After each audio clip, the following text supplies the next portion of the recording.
Tales of the Night Sky. Journey through the celestial sphere to discover the Greek and Roman myths about the stars and constellations. Immersive audio drama for starry nights. Welcome back. This is Season 3.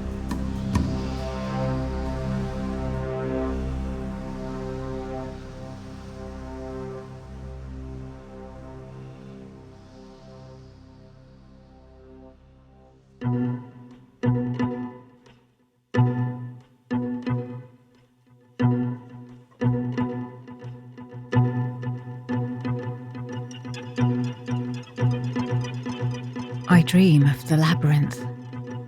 I'm barefoot in its winding depths, deep beneath a palace. My torch flickers as I skim the humid walls. I reach a dead end, turn, retrace my steps. The path leads to a wall. I turn again, come to another wall, can't find my way to the centre. The stones are wet now, the torchlight dims. I must reach the centre. I run.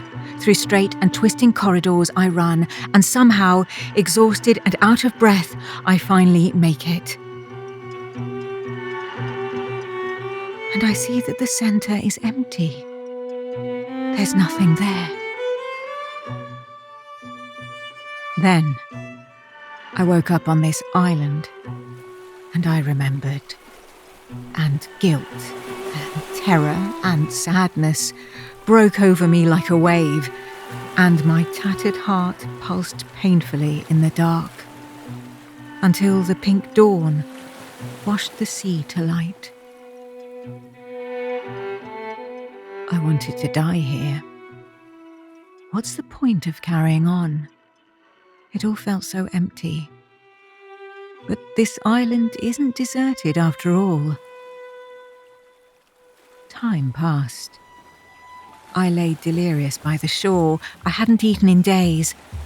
I heard music and saw 100 beings dancing in the starlight, naked or twined with ivy, women and satyrs and wild cats. There was a smell of blood, a clash of cymbals, singing and shouting and laughter.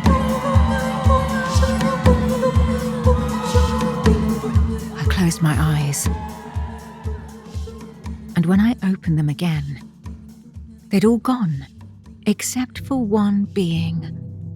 A god, tall as a shipmast, bare-chested. He was wearing a purple cloak, roses wreathed through his curly hair. I closed my eyes again, thinking he'd come to take me to Hades. His large hands scooped me up from the earth. His curls fell onto my face. And it was as if life and death were mixed in me, wine and water in a bowl. I was larger than this island. I was as small as a grain of sand. I laughed, and my tears watered the earth. Tendrils and vines grew, and my red raw heart began to bloom as Dionysus held me in his arms. God of the vine and of the dance, bull god and bull eater, Dionysus held me and whispered to me that I was his bride. I was no longer dying. I was more alive than I'd ever been. Since then, he appears to me in the form of a man. I suppose he doesn't want to frighten me. But I saw him that first night. I know he runs wild with his followers, the Maenads. They drink and laugh and eat raw meat. They howl like savage beasts at night and return bloodstained at dawn. Dionysus told me he'll marry me, but he can't force me. I told him I want to sit by his temple every day and look out to sea. I'm still nursing my broken, homesick heart. I can't seem to break this cycle of misery. All I know is that I must sit here and watch and weep. Funny, because I thought you believed in choice and free will. Yes, and I'm choosing to be miserable. Ariadne, why do you keep pretending that you don't know me? Because I don't know you. You've known me forever. I don't remember you. We made vows, and I swore I'd do anything for you. Would you? Yes. What would you do? I'd put a constellation in the sky for you. Oh, that won't last. It will be eternal, like our love. Not if you grow sick of me. It'll be someone else's constellation then. What a suggestion! Look, do you see that bull constellation? Yes? It's supposed to be a tribute from Zeus to my grandmother Europa. More of a tribute to Zeus himself. He was the bull. Well, Europa used to tell me it's not a bull, but a heifer. A cow? And that it commemorates my ancestor Io. Oh, God, not that awful story. I wish I could commemorate my dead brother with some stars. Which dead brother? The Minotaur. His name was Asterius, meaning starry. When I look up at the constellation of Taurus, I can't help but think of him. If I was a god, I'd have catastrophized him before he was killed. Is that your guilt speaking? Yes, I think it is. Without my willing it, tears trail down my face. Dionysus leans into me and kisses both my eyes. And I wonder if this is truly the same God who said to tear men limb from limb. He's so gentle. He saved me when I was parched and sunburnt and half starving. He says that he loves me and that I make him giddy and drunk. Funny that, since he's the god of wine. There is both clarity and wildness in my mind when I'm near him. I notice the beauty of this island for the first time today. Blues and whites blissfully married here. The sea, the sky, the temple, the rocks. The light is so bright it seems to throb. It radiates onto every object and being. So much light, and yet I still feel darkness lingering on the edges. Am I really clear of the labyrinth? Look up, says my grandmother Europa. Look up and remember the stories.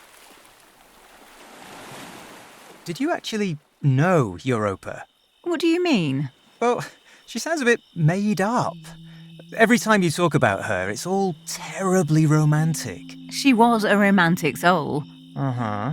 So, she sits in the garden, comforting you from across space and time. She does. Even when she was stern, I still felt her kindness. The perfect granny.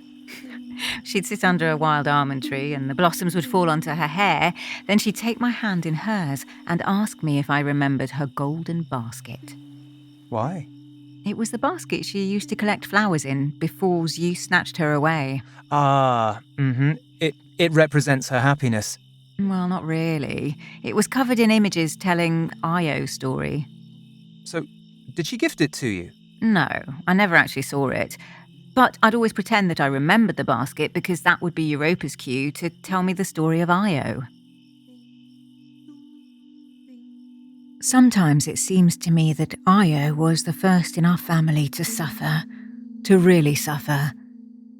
She was Hera's first priestess, serving the goddess in her temple in Argos. She held the keys to the shrine, cared for the goddess's statue, and everyone said she looked just like Hera herself. And it was true. She was cow-eyed and beautiful. Cow eyes. The first thing I look for in a woman. Just like your father.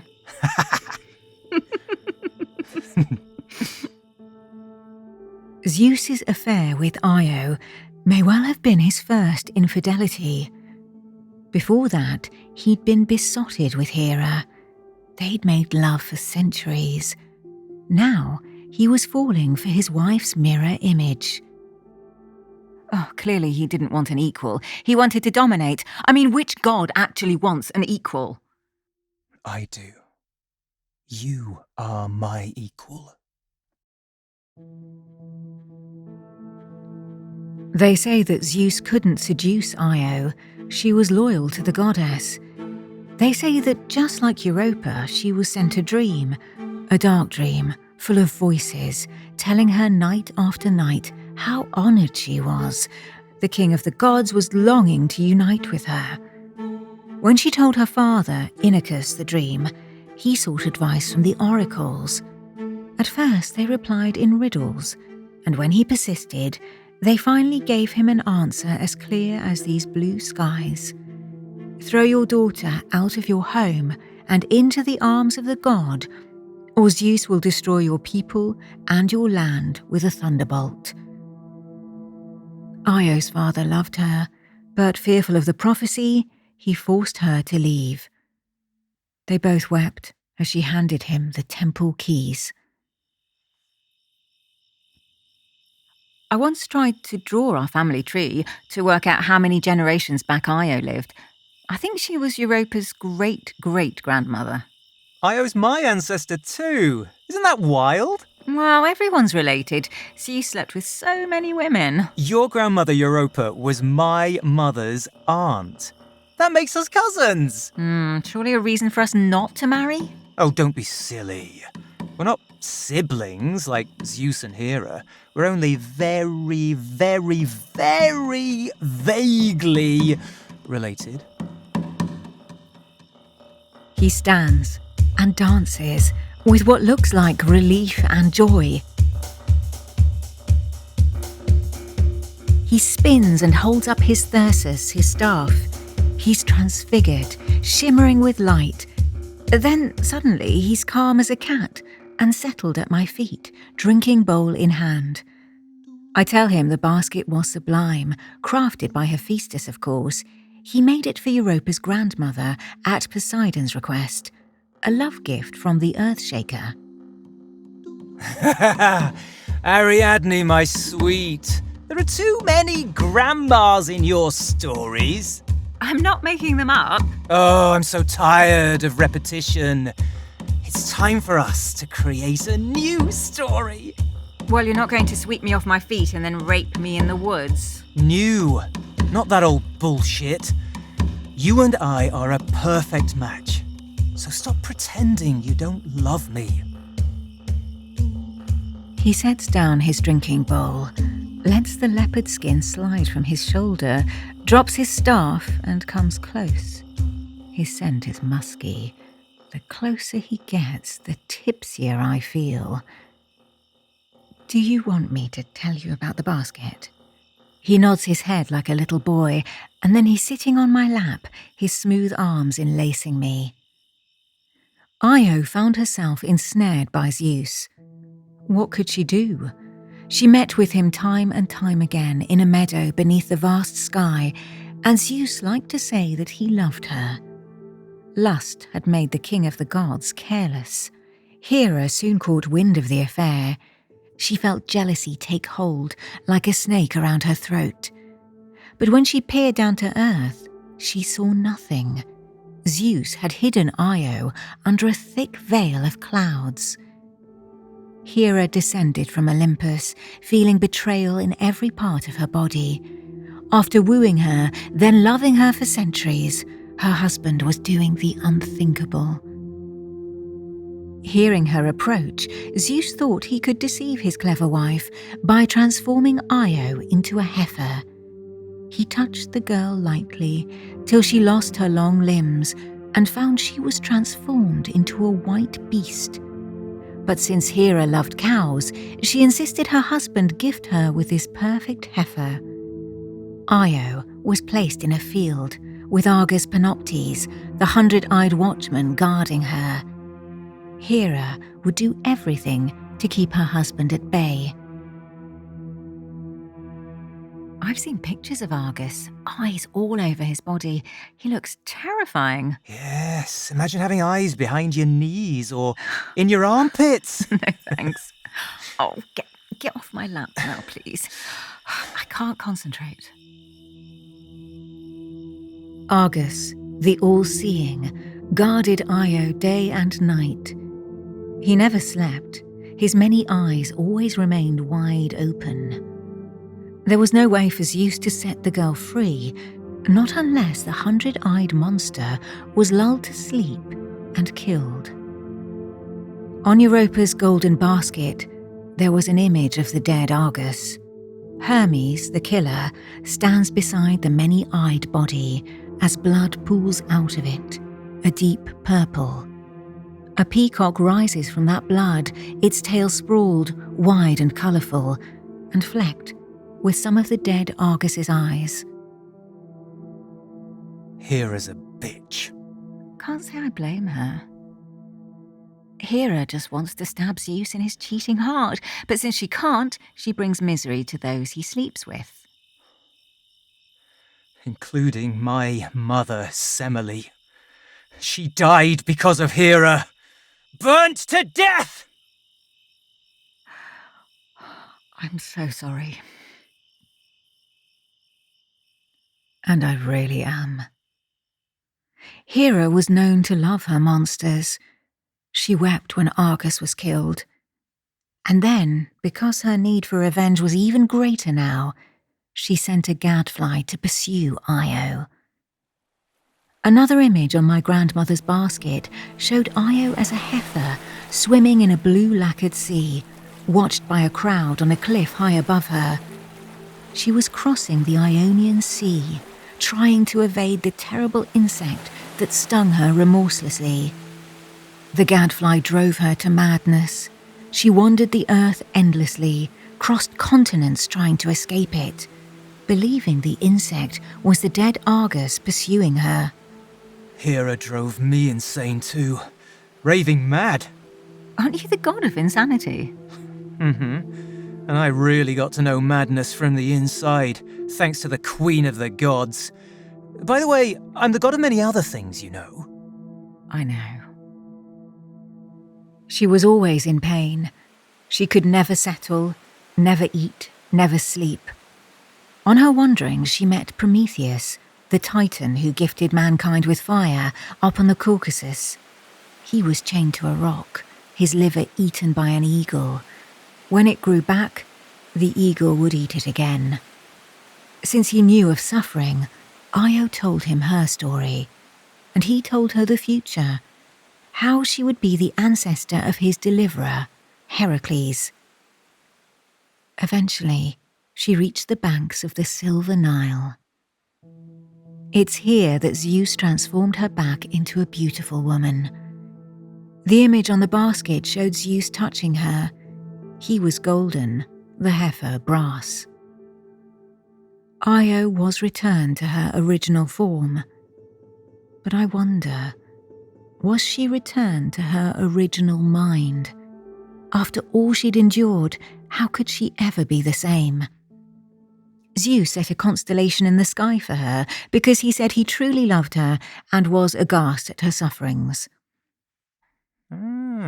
Very neat. I'm only telling you what Europa told me. I don't believe a word of it myself. Anyway, we all know the constellations aren't about love, they're about power.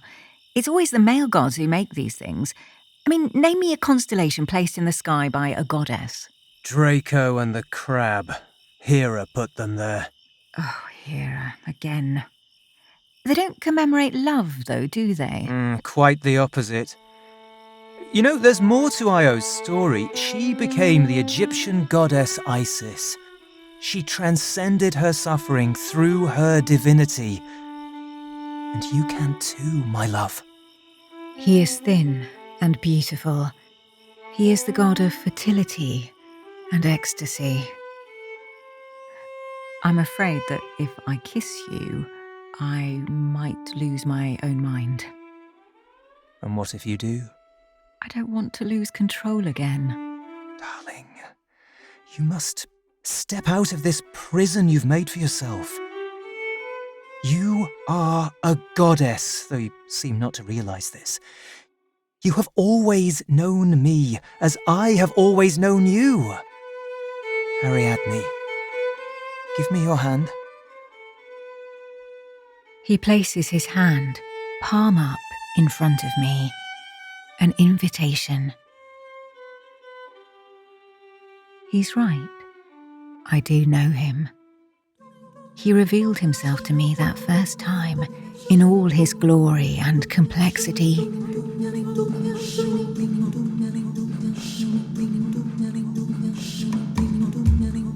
He's a child of both the mortal and divine realms.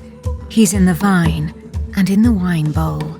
He's open-hearted and mysterious. He's broken and he heals. He builds up and he tears down. He's a destroyer and a creator. He's the Lord of souls. He delights in bloodshed and he is so gentle. He's dying and so alive. He's in the terrors of the night and the crests of bliss. He's pleasure and he's pain, tumult and stillness, light and darkness, ecstasy and paralysis, the conqueror and the conquered, the bearer of joy who suffers. He brings the dance just as he brings insanity.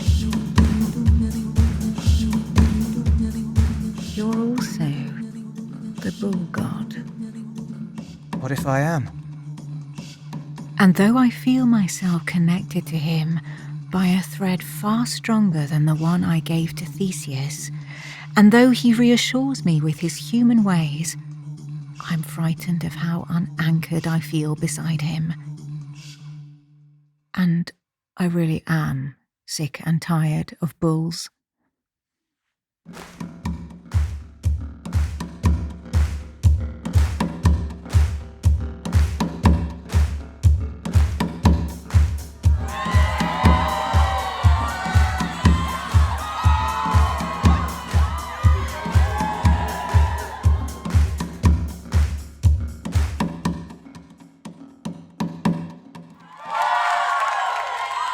This episode of Tales of the Night Sky was written and directed by me, Bibi Jacob. It featured Nigel Pilkington as Dionysus. Original violin loops were created and performed by Chloe Dunn. Sound and production by Geoff Chong. Sources for this episode include Aeschylus Prometheus Bound, Moschus's poem Europa, Walter Otto's Dionysus Myth and Cult, and Roberto Calasso's The Marriage of Cadmus and Harmony.